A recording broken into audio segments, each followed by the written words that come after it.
Randeep, what do the Oilers have in common with the Vancouver Canucks, Ottawa Senators, and Calgary Flames?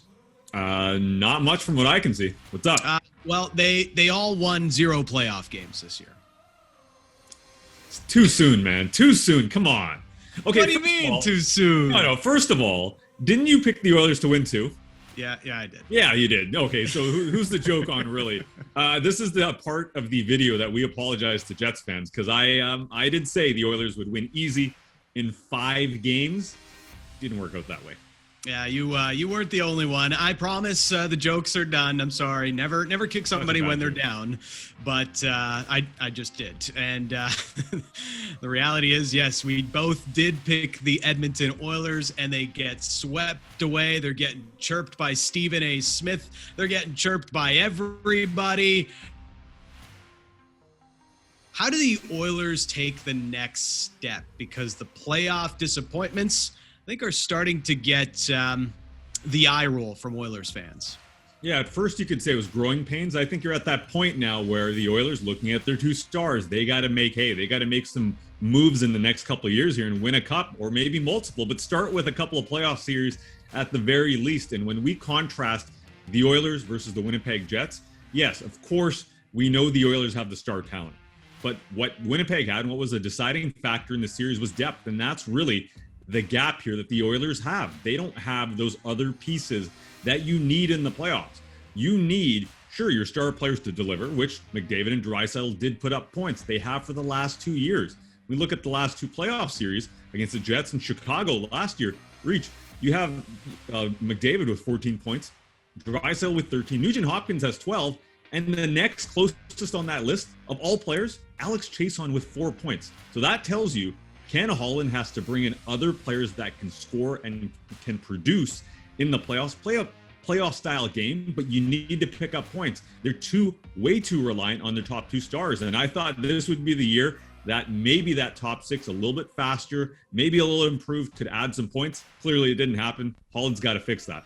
You know, I know you're going after Ken Holland here, but I kind of agree with his patience mantra. And even listening to him talk this week and debrief everybody on the season, I mean, I know it's easy to go in on the Oilers right now, but I just can't. You know, this is a team that's still very much developing. They are still really trying to get through the wounds that were caused by Peter Chiarelli in the past. And now they're finding to actually take advantage of that in free agency.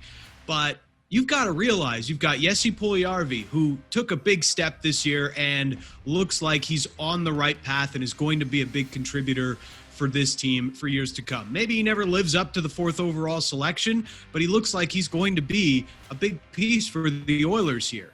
Kyler Yamamoto, still just 22. Ryan McLeod had a pretty good end of the season, and you're really excited about him as a 21-year-old. They've got lots coming on D as well. So this is about time for the Oilers. Yes, you have Connor McDavid and Leon Draisaitl in their primes, but because of those Chiarelli mistakes, you're kind of stuck now, and you have to hope that these young players internally take that step.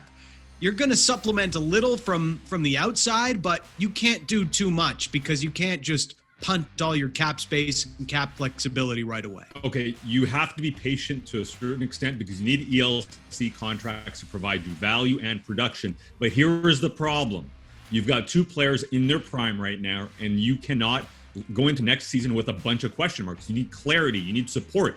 I was critical of Ken Holland on our videos about the trade deadline. I thought the Oilers were a loser because they needed another top 6 forward. They needed another player that could chip in. They didn't go and get that. Now, heading into next year, yes, there's potential there with even that defense you mentioned. Evan Bouchard, Philip Broberg, sure. Maybe he plays at the AHL level next year, and maybe he can play at the NHL level in Broberg. But those forward players that you mentioned, sure, those are nice pieces, but there's no, certainty with them. And at this point in time, after a couple of playoff failures, because that's exactly what they've been, the Oilers need some clarity. They need some actual top 6 players in their lineups, not question marks. So I disagree. I think Ken Holland has to be aggressive. He said he's going to play the patient approach, but I'm not sure that's a smart move here. And priority number 1 should be getting Ryan Nugent Hopkins signed as well, because you lose that player from your top six, whether he's a winger or a center in your group. That's a huge loss. And that's a guy that actually, I know he had a bad year this year, but historically he's been producing. So you got to, add. You can't necessarily lose more pieces, and especially at the forward position. It's going to be fascinating, listening to Connor McDavid this week. I know there's people out there that are like, oh, he's going to ask out. Like, it's not a Jack Eichel situation, okay? Connor McDavid is committed to the Edmonton Oilers for now, but you mentioned Ryan Nugent-Hopkins. They've got another big UFA in Adam Larsson. McDavid mentioned both of those players as big core parts of the Edmonton Oilers and where he expects this team to go moving forward. So kind of felt like a bit of a message to management that you better get these guys locked in. And I do think the Nugent-Hopkins one is probably more of a question mark right now than Adam Larsson, all due respect. But what do they do if they don't bring back Nugent-Hopkins? He's clearly their third best option for providing offense. He's a good two-way player as well. I know he had a bit of a down year at 5-on-5, but Randeep, that's got to be the biggest question mark for the Oilers offseason. What do they do with Ryan Nugent-Hopkins? What does it cost if they bring him back?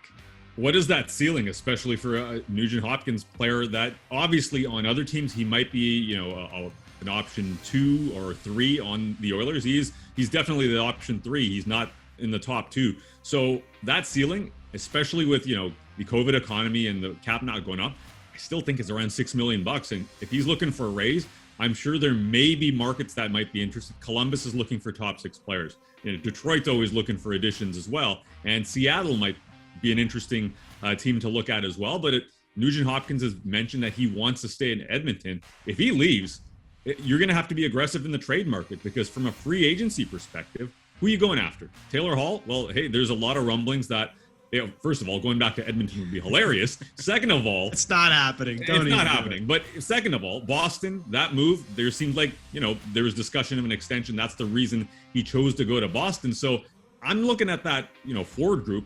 There's a lot of overpay potential there, and the Oilers cannot do that. So you'd have to, if Nugent-Hopkins leaves, you're going to have to look at the trade market and maybe take advantage of somebody in the expansion draft. But the Oilers have some questions of their own in the expansion draft, so it's not going to be easy if Nugent-Hopkins leaves. Nuge took a step back offensively, and there's no denying that from his camp. So it's going to be hard for him to get a raise on the $6 million he has been making. I know Mark Spector kind of thought about it at sportsnet.ca and listed 5/28 as a potential contract that gets it done for the Oilers and Ryan Nugent-Hopkins. That's kind of the number I'm thinking of where Ryan Nugent-Hopkins is in his career right now, and it probably slots in pretty well for the Oilers and their cap structure moving forward. What does Ken Holland need to do to push the Oilers forward? Where do they go from here? Let us know in the comments, and we'll see you in the next video.